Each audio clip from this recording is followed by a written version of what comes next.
Hello and welcome back to the another video session of Environmental Studies Standard 5th. We will continuing our lesson number 3, the earth and its living world in this video session. Our next topic is water in the form of ice. Water particles in the cloud freeze and in cold region they come down in the form of snow. When layer of snow pile up on the ground, they form ice. When such layer of ice pile up in a low-lying area, they become enormous in size. This huge mass slips down the slope at a very slow speed, which called a glacier. तर बघा, जिथे थंड area आहे तिथे पाण्यातले जे particle आहे ते वर जाऊन बर्फाचं रूप घेतात आणि याच प्रकारे स्नोफॉल म्हणजे बर्फाचा ढीग तयार होतो. ओके, जमिनीवर बर्फाचा ढीग तयार होतो आणि त्याच्यापासून बर्फ तयार होतो. कुठे तयार होतं बघा, when such layer on ice पहिले इन लो लाईंग एरिया. जिथे लो लाईंग एरिया म्हणजे खालचा भाग जो आहे इथे ते जमा होतं आणि ते साईजमध्ये कसं असतं, इनॉर्मस म्हणजे खूप मोठ्या प्रमाणात ते साईजमध्ये असतं आणि ते गोळा जो आहे तो घसरत जातो. आणि कशा स्पीडने घसरतो, तो स्लो स्पीडने जमिनीवरून घसरत जातो. उताराकडे तो स्लो स्पीडने जमिनीवरून घसरत जातो आणि त्याला आपण ग्लेशियर्स असे म्हणतो. There are also huge block of ice floating in the sea. They are called iceberg. आणि तुम्ही बघितलं असेल की समुद्रात खूप मोठे मोठे बर्फाचे तुकडे तरंगत असतात, त्याला आपण आईसबर्ग असे म्हणतो. Ground water. Besides these water bodies on the earth's surface, there is a lot of water stored in the underground layer of rock. It is called groundwater. बर्फाचं जसं पाणी होतं तशाच प्रकारे जमिनीच्या अंदर पण खूप मोठ्या प्रमाणात पाणी साचल्या जमा असतं. आपण याला ग्राउंड वॉटर असे म्हणतो. We reach it by means of a dug well or a borewell. आपण इथे विहीर खोदून किंवा आपलं बोरवेल खोदून त्याच्यापर्यंत पोहोचू शकतो. Many lakes and wells get water from underground springs. खूप साऱ्या लेक्स किंवा वेलला अंडरग्राउंड स्प्रिंग जे असतात, पाण्याचे झरे जे असतात त्याच्यापासून त्याला पाणी मिळते.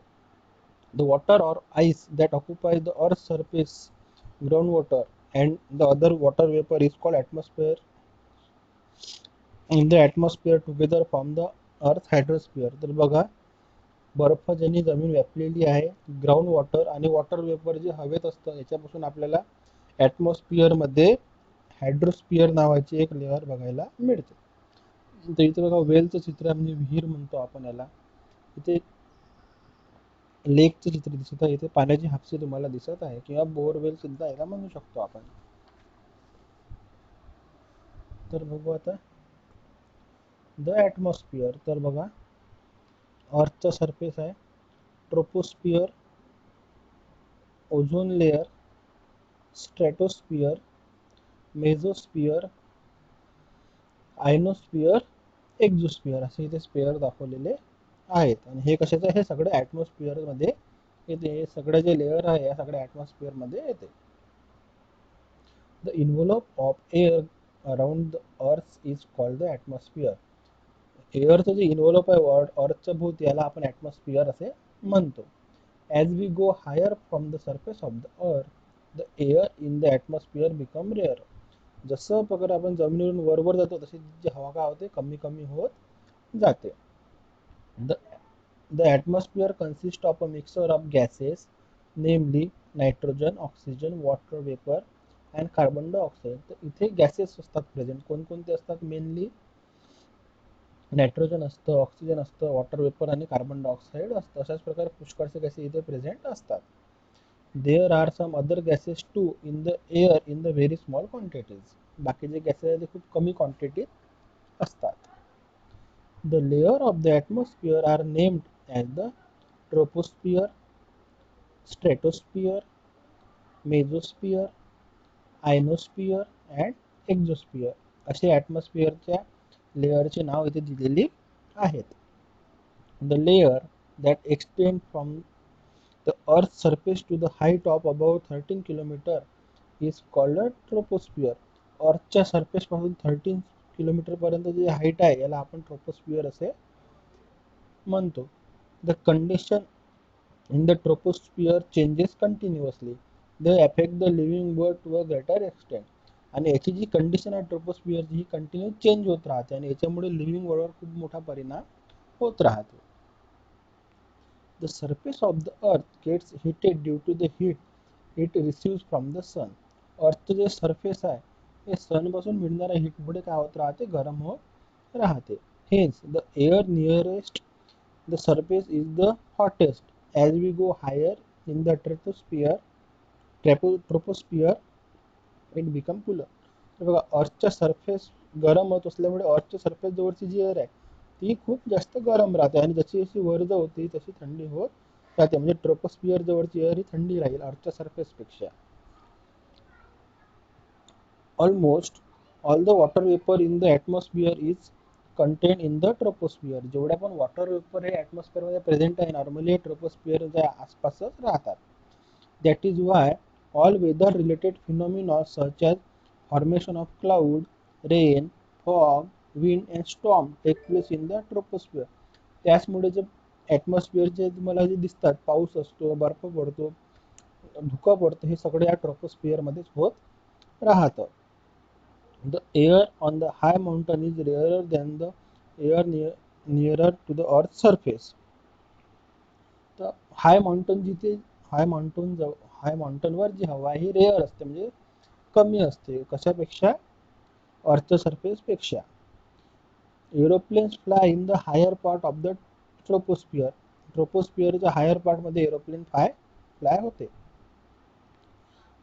There the air is very rare. Therefore, arrangements have to be made to ensure that passengers get enough air for breathing. तिथे हवा खूप कमी असते. बघा इथे प्लेन दिसतंय तुम्हाला ट्रोपोस्फिअरमध्ये उडताना. तर इथे हवा कमी असल्यामुळे इथे ऑक्सिजनचं प्रमाण पण कमी असते. त्यामुळे एरोप्लेनमध्ये ही सोय करण्यात येते की तुम्हाला ऑक्सिजनचा पुरवठा पुरेपूर मिळेल. Beyond the troposphere up to the height of 50 km from the earth is the layer called the stratosphere. Troposphere पासून अर्थ पासून 50 किलोमीटर पर्यंत ही जी लेअर आहे याला स्ट्रॅटोस्फियर असे म्हणतो. In the lower part of the stratosphere there is a layer of a gas called ozone. आणि स्ट्रॅटोस्फियरच्या लोअर पार्टमध्ये ही जी लेअर आहे याला आपण ओझोन लेअर असे म्हणतो. Ultraviolet rays coming from the sun are harmful for living things.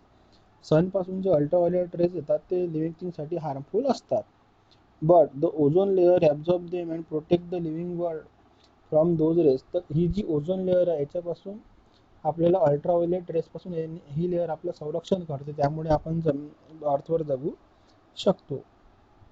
Use your brain power. In which layer of the atmosphere do we see the rainbow. Rainbow कोणत्या लेअरमध्ये बघायला मिळेल आपल्याला सांगा. व्हेरी गुड, ट्रोपोस्फिअरमध्ये बघायला मिळेल. Mountaineers carry oxygen in cylinders when they climb mountains that are more than 500 meter high. What could be the reason for that? तर आपण जसे माउंटनवर चढतो, जसे 5,000 किलोमीटरचे माउंटन आहे उंच, 5,000 मीटरचे, सॉरी 5,000 मीटरचे जे माउंटन आहे उंच, तिथे ऑक्सिजन सिलेंडर घेऊन का बरं चढतात? कारण तुम्ही अर्थ सरफेसपासून जसे जसे वर जाता तसं तसं हवेचं प्रमाण हे कमी होत जातं. त्यामुळे त्यांना ऑक्सिजन सिलेंडर कॅरी करावं लागते. A new word, condensation. The process of vapor turning into water on cooling. अशी प्रोसेस ज्या प्रोसेसमुळे वाफेचे रूपांतर वॉटरमध्ये होते त्याला आपण कंडेन्सेशन असे म्हणतो. बघा इथे चित्र दिलेलं आहे, वॉटर सायकल. इथे पाण्याची सायकल दिलेली आहे. How does it rain. पाऊस कसा येतो. Water on the earth evaporate continuously due to the heat of the sun. सनच्या हीटमुळे अर्थवरचं जे वॉटर आहे कंटिन्यू इव्हॅपोरेट होत राहतं, म्हणजे जी वाफ बनत राहते. Water that has percolated into the soil also evaporates due to the heat and enter the atmosphere. जे जमिनीमध्ये मिळलेलं पाणी आहे त्याची पण वाफ बनत राहते आणि ते ॲटमॉस्फिअरमध्ये जमा होत राहते. As water vapor is lighter than the air, it rises high up into the atmosphere. आणि वॉटर वेपर हे हवेपेक्षा हलके असल्यामुळे ते ॲटमॉस्फिअरमध्ये वरवर जात राहते. As it goes higher, it cools and condenses, forming very fine droplets of water. आणि जशी जशी वर जाते तशी थंडी होत राहते आणि नंतर त्याचे रूपांतर पाण्याच्या बारीक ड्रॉपलेट्समध्ये होतात. The droplets are so small and light that they float in the atmosphere forming clouds. आणि हे जे पाण्याचे ड्रॉपलेट्स असतात हे एवढे हलके असतात की ते हवेत तरंगतात आणि क्लाउडमध्ये त्याचं कन्व्हर्शन होते, ते क्लाउड तयार करतात. These small droplets join together and form bigger drops which are heavy. आणि असे खूप सारे बारीक ड्रॉपलेट, छोटे ड्रॉपलेट्स मिळून एक मोठा ड्रॉपलेट तयार होतो आणि तो हेवी असतो. They cannot float. Such drop of water falls down on the earth in the form of rain. आणि असे जे ड्रॉप आहे जे एकमेक तयार झालेल्या ड्रॉपलेट्स पासून ते हेवी असतात आणि ते हवेत तरंगू शकत नाही, त्यामुळे ते जमिनीवर येऊन पडतात आणि आपण त्याला पाऊस असे म्हणतो. These rain water flows into rills, stream, river and finally into the sea. हेच जे पाणी आहे, पावसाचं पाणी रील्समध्ये वाहते, स्ट्रीम्समध्ये वाहते, नदीत वाहते आणि शेवटी समुद्रात जाऊन मिळते. Ice in the snow-covered region also melt due to the heat of the sun and finally flows into river. जे थंड भागेतला बर्फ आहे तो पण सूर्यप्रकाशामुळे वितळतो आणि पाण्याच्या रूपात नदीला जाऊन मिळतो. This process of evaporation, condensation and rainfall goes on in continuous cycle. This is known as the water cycle of nature. आणि ही जी सायकल आहे, ऊन पडायची, ऊन पडल्यामुळे पाण्याचं इव्हॅपोरेशन व्हायची, इव्हॅपोरेशन झाल्यावर तर वॉटर वेपर वर जाऊन थंड होतात, थंड झाल्यावर त्यांचं परत ड्रॉपलेटमध्ये रूपांतर होऊन पाऊस पडतो. ही जी प्रोसेस आहे ही कंटिन्युअसली चालू असतात आणि या प्रोसेसला आपण वॉटर सायकल असे म्हणतो. बघा, सूर्यप्रकाशामुळे पाण्याची वाफ तयार होत आहे, वाफ्याचे रूपांतर क्लाउडमध्ये होत आहे, नंतर क्लाउड मोठे मोठे होऊन बघा ते पाण्याचे ड्रॉपलेटचे ड्रॉपमध्ये रूपांतर होतं आणि डबल पाऊस पडतो. हे पाऊस परत सूर्याच्या मदतीने इव्हॅपोरेट होतं. ही सायकल कंटिन्यू सुरू राहते. The biosphere. Can you tell? Make as long a list as you can of all living things you see in the lithosphere, hydrosphere and atmosphere. लिथोस्फिअर, हायड्रोस्फिअर आणि ॲटमॉस्फिअर मध्ये जेवढे पण लिव्हिंग थिंग्स याची तुम्ही list तयार करायची आहे. There are innumerable kind of living things on the earth. अर्थवर खूप सारे म्हणजे नंबर, खूप मोठ्या नंबरमध्ये लिव्हिंग थिंग्स वेगवेगळ्या प्रकारचे राहतात. The various regions of the earth differ in many ways. Some regions are always covered with ice while others have a hot climate. आणि अर्थचे रिजन जे आहे पण वेगवेगळे असतात, कुठे बर्फ राहतो आणि कुठे खूप गरम वातावरण राहते. There are mountains in the some place and plain in the other. काही ठिकाणी माउंटेन आहे, काही ठिकाणी सपाट जागा आहे. Some places have a lot of rainfall while other are dry deserts. काही जागी खूप सारा पाऊस येतो आणि काही जागी पाऊस येत नाही, तिथे वाळवंट तयार झालेलं आहे. There are salty seas and ocean and also fresh water lakes. इथे खाऱ्या पाण्याचे ओशन्स पण आहे आणि ताज्या पाण्याचे लेक्स म्हणजे तलाव पण आपल्याला बघायला मिळते. तर oceans is shallow near the coast but away from the coastline. The ocean can be several kilometers deep. जिथे समुद्र किनाऱ्याजवळ ओशन आपल्याला छोटा दिसतो, पण जर तुम्ही तसे लंब बघत गेला तर खूप सारा किलोमीटर पर्यंत पण तुम्हाला ओशन दिसत राहतो, तो संपत नाही. We see a great variety in the living things that inhabit these different regions. आणि याच्यामुळे आपल्याला वेगवेगळ्या प्रकारचे लिव्हिंग थिंग्स बघायला मिळते. The polar bear is seen only in the snowbound polar region. Zebras are found in the Africa and kangaroos are found only in Australia. जसं polar beer जो आपल्याला जिथे खूप सारा बर्फ आहे तिथेच बघायला मिळतो, झेब्राज जे आहे ते आफ्रिकामध्येच बघायला मिळतात आणि कांगारूज जे आहे हे फक्त आपल्याला ऑस्ट्रेलियात बघायला मिळतात. These animals are not found in any other region. Elephants and lions are found in the region of hot climate. Elephant आणि लायन जे आहे जिथे गरम वातावरण हे फक्त तिथेच बघायला मिळतात. Plants in all these different regions also show a great variety. आणि या वेगवेगळ्या रिजनमध्ये जे झाडं आहे हे पण वेगवेगळे असतात. These variety is characteristics of those different regions. Many different kind of plant, animal and microorganism are found everywhere on the earth. खूप वेगवेगळ्या प्रकारचे प्राणी, झाडं आणि मायक्रो ऑर्गॅनिझम आपल्या अर्थवर वेगळे वेगळे जागी पाहायला मिळतात. on land, in water, and in the air. Living thing exist in the lithosphere. लिथोस्फिअरमध्ये लिव्हिंग थिंग एक्झिस्ट करतात. Hydrosphere and atmosphere. लिथोस्फिअर, हायड्रोस्फिअर आणि ॲटमॉस्फिअरमध्ये लिव्हिंग थिंग एक्झिस्ट करतात. They also interact with these spheres. These living world constituent these living world constitutes the biosphere. आणि या सगळ्या living वर्ल्डमुळे biosphere तयार होते. बघा तुम्हाला कुठे अशी झाडं बघायला मिळतात, बर्फाच्या जागी असे झाडं बघायला मिळतात. जसं उष्ण जागी तुम्हाला लायन आणि एलिफंट बघायला मिळतं, आफ्रिकात झेब्रा बघायला मिळते. अशा प्रकारे वेगवेगळे जागी वेगवेगळे ॲनिमल आणि प्लांट बघायला मिळतात. What we have learn. आपण काय शिकलो बघूया. The earth crust and a small hard portion of the layer under is called the lithosphere. अर्थचं जे क्रस्ट आणि त्याच्यावरचा जो हार्ड पार्ट आहे त्याला आपण लिथोस्फिअर असे म्हणतो. About 1/3 of the earth surface is occupied by land, while other 2/3 is covered with water. 1/3 जी जागा अर्थची लँडमध्ये आणि 2/3 जागा ही पाण्याने व्यापलेली आहे.